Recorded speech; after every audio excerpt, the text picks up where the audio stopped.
Good morning mga kalagi. Luluto ako ngayon ng tuyo. Ayan. Dahil nga maulan, ang sarap kumain nitong tuyo. Tapos papartneran ko to ng, hulaan nyo kung ano ipapartner ko dito. Charot lang.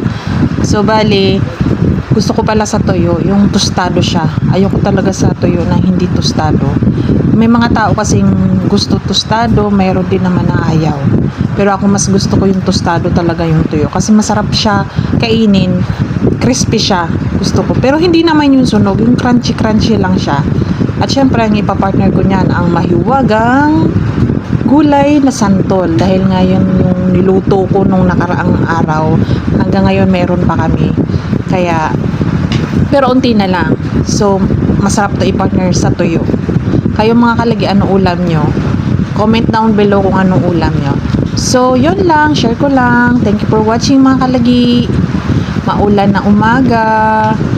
Bye. Thank you for watching. Bye-bye.